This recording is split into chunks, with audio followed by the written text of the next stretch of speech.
moly, folks. I actually reached episode 50.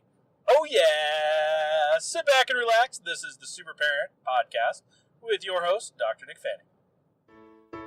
Parenting in the 21st century is ever evolving. And while you balance work, kids, and your sanity, it's easy to feel discouraged. Welcome to the SuperParent Syndrome with your host, Dr. Nick Fanning. Episode 50! Woo woo! Yeah, I can't believe it either. I've been consistent at times, I have not been consistent at times, and then there are times where I've totally dropped the ball, and there are times where I've totally rocked this thing. But no matter what, I want to thank you all for sticking with me during the ups and downs and tribulations with this. It's tough and it's kind of weird doing a podcast like this because, honestly, when I started it, I really had no vision on, if we're just going to talk business, actually how to make something like this profitable or even worth my time. But at the same time, I saw it as a valuable service for my clients. And honestly, it was just it's a great way for me to stay active, be an active learner, and actively seek out truth so that way I can be a better father. So that's the whole point of this podcast. And I just want to say again, thank you so much for listening. I hope you've shared this because, again, this is just a labor of love. There might be cool stuff we might do in the future with this as far as like products or offers or seminars or whatever we might be able to do. But right now, it's really just, we're just spreading some love and spreading some joy and spreading some great information, which I can tell you in this journey, one thing that is for certain is that I have my fair share of haters. And it's funny because people are so quick to judge and so quick to lay down some angry stuff just because of what I've gone through. I mean, I'm a divorced male. You know what I mean? I've divorced. I have a kid from that previous marriage, and so I am a blended family man. I'm a chiropractor, which again, some people are like, I don't believe in chiropractic, and say what you will about that, but at the same time, I'm still here, so I don't know how you don't believe in me, but at the same time, I guess I'm joking. Some people have a problem with that. So with haters, it's kind of a double-edged sword. On one hand, it's good news that I have haters because that means I actually stood up for something. And no matter what you do, you're going to have people that love you for it, and there's going to be people who hate you for this. And case in point, there are actually people out there who hate Jesus. I mean, if you're talking about religious-wise, if you're a Christian, Jesus is the man. Walked on water, literally. But if you're not a big follower of that, you might be Muslim, you might be a Hindu, and you might still respect the man, and you have no problems with it. But then there are those who are out there who still, no matter what, hate this guy. Obviously he was hung and crucified, so he had a huge mob of haters. But religion aside, if you look at some other of the top people in this world who are philanthropists, who are like just amazing souls in this world, they still have haters.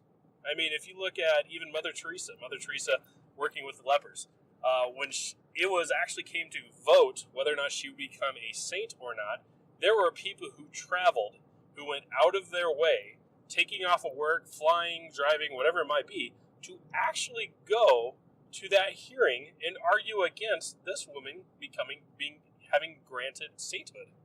So for everyone else, I don't know how it falls on some people that they can't have haters, and if they have haters, it's the end of the world. I have a wonderful person who's very close to me, and she was having some serious doubts about her business, and it's because of what some of the haters were spreading. And whether or not they're haters or trolls or whatever you might want to call them, these folks just have an opinion, and they just want to share it, and it's not personal. And even if they do try to make it personal, they're just honestly just doing it for fun. That's what a definition of a troll is somebody that's causing mischief or causing trouble just for some sort of sick pleasure out of it. And no one is immune to this. So the fact is, the only way you're not going to have haters is if you don't stand up for anything. If you play small, if you don't rock the boat, if you don't even try to make any changes in this world, you're not going to have haters. And so I would actually say that if you don't have any haters, then shame on you because you're not using your full potential.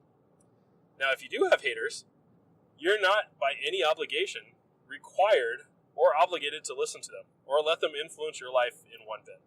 So block them, delete them, silence them in any way you seem fit, and you can you can choose to use some of their criticism to see if there's any way you can improve, but I would take it like a grain of salt. I would take it as like that whiny little old lady who complains about everything. We just roll our eyes, okay? Not to discount any little old ladies, I'm just saying. So here is the big takeaway with this, is that if you have a hater and it's bothering you, I would encourage you to go to YouTube or some other website and just look up celebrities read mean tweets. And you will find that even celebrities are having to read about themselves in a joking manner about how horrible they are about the most ridiculous stuff. And it just brings to light how ridiculous people can be. And so what I say for that is that your homework is this. Set a timer, 15, 20 minutes, whatever you want to do, and just start deleting the negative people in your life. And you can completely block them from Facebook or Twitter or whatever you want to do. Or you can just unfollow. Okay, and unfollowing means you're still friends on Facebook. They have no idea that you that you unfollowed them, but you're definitely not going to be seeing them on your newsfeed.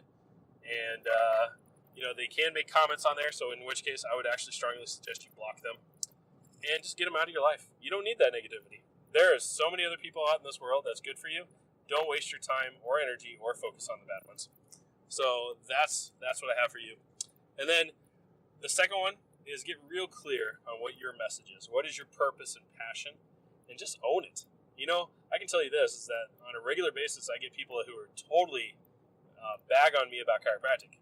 About, maybe we're not real doctors, or we don't have the education, or, how dare I adjust little kids because I'm breaking their bones and necks. And yeah, I mean, if I did that one time, I'd be done for my entire career. However, people are still operating under this influence. So I'm dealing with haters on a daily basis. But one thing is for certain, I have never been more clear about my message and about my passion and about my purpose. And it only fuels me to go push even harder. So folks, when you're dealing with this sort of thing, the more certainty that you have, the less ammunition somebody else can have against you. So that's my big takeaway for today.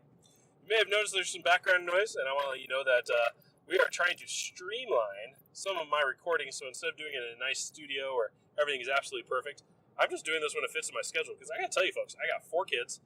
I own several businesses. I'm trying to do this podcast for free. There's a lot to do. And obviously, we still have soccer practice and dance practice and all this other stuff going on. And at the same time, I'm trying to be super dad too. I'm sorry, folks, but you kind of got, on the on the end of the priority list as far as a quality studio experience.